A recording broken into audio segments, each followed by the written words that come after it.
Cedar Point is a massive amusement park that gets some very long lines, especially on 4th of July weekend.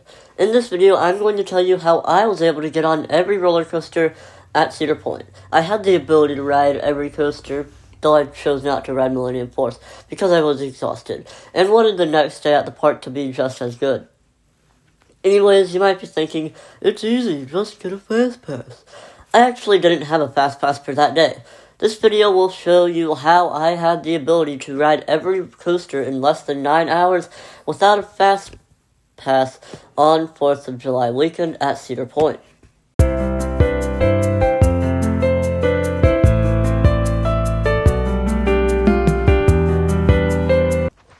I got to the park at about 3 o'clock p.m. that day and found that the lines were surprisingly short.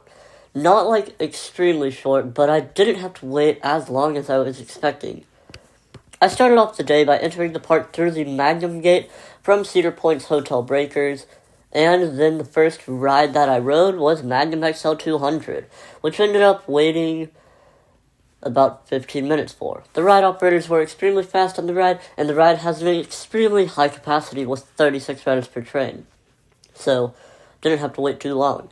The ride was just okay to me. The sharp ejector hills didn't deliver as much airtime as I was looking for, but it was still fun. Right after Magnum, I headed straight over to Gatekeeper, which surprisingly only had a 15-minute line, even though the app said that it would be about 45 minutes. The ride wasn't fun for me as the restraint came down and made it hard for me to breathe, but the ride operators were extremely friendly and efficient. Blue Street was the next ride I rode. The app said that it would be about a 15-minute line, but it was actually a walk-on. The staff were also extremely fun.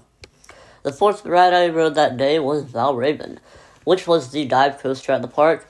It was fine, though I preferred Griffin at Busch Gardens Williamsburg because of the more free restraints. The app said that I'd get a 30-minute line, and I got on it in about 20 minutes. Right after that, I went back to Hotel Breakers to eat around 4:30.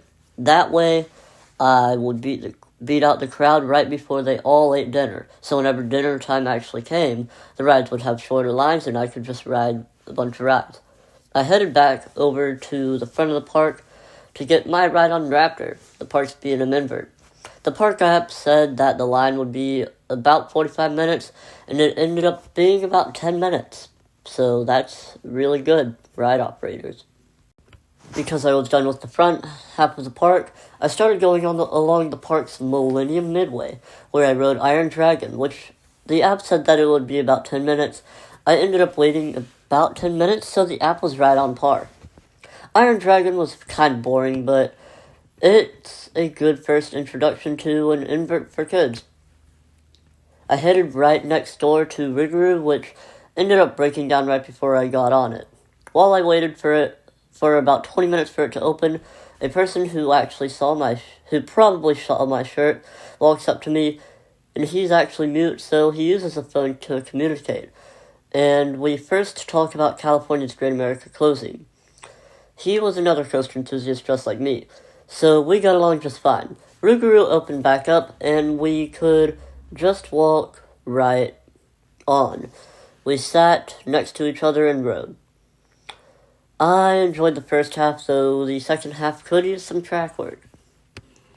Right after that, we split up and I headed over to ride Cedar Creek Mine Ride, an okay mine train roller coaster. Nothing too special, though.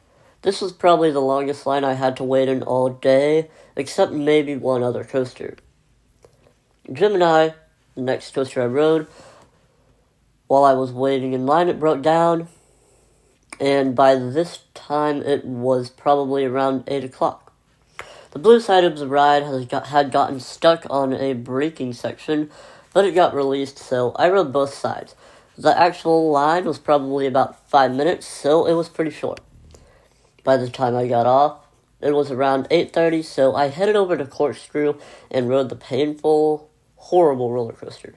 I didn't wait too long for this horrible ride, so that's good. Woodstock Express was the last credit I had to receive of the park, and over there I ended up waiting for the ride next to the person I met earlier, which his name was Tommy. He was extremely nice, and like I said, he's a coaster enthusiast. Woodstock Express's line was extremely long, though it only should have been 5 minutes. The reason it took so long is because of the ride seatbelts, which have to be manually unlocked by a ride operator, so it takes quite a while. I probably ended up waiting like 25 or maybe 30 minutes even. After my ride, I waited for Tommy at the exit, and he ended up inviting me to ride Maverick, Steel Vengeance, and Millennium Force with him. He had a pass that allowed him to skip the line, so it was extremely fun. By the time we got on Maverick and Steel Vengeance, it was already dark. Tommy was amazing and extremely nice. I was thinking about riding Millennium Force with him, but it was already about 10:45 and I was exhausted. Even without Tommy, I probably could have ridden every coaster except Millennium Force, but Tommy made it even more fun because I was able to ride with another coaster enthusiast, which was amazing. I absolutely love riding roller coasters with other coaster enthusiasts. I should probably mention that I didn't get to ride Wilderness Run either because of the very low height requirement, so I wasn't short enough to ride it.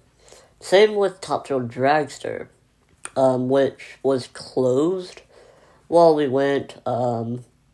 It's getting some renovations and will open back up in 2024. Anyways, here's the order of all the rides that I rode that day, again, in case you forgot. Magnum XL 200, Gatekeeper, Blue Streak, Valraven, Raptor, Iron Dragon, Rougarou, Cedar Creek Mine Ride, Gemini, Corkscrew, Woodstock Express, Maverick, Steel Vengeance. If I wasn't so tired, I would have ridden Millennium Force. Anyways, hopefully you enjoyed this video.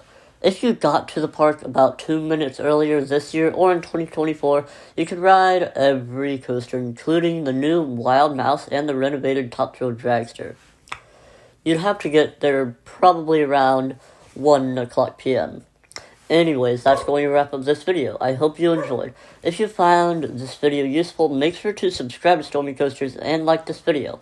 Comment below if you have any tips for visiting Cedar Point, and have a great rest of your day.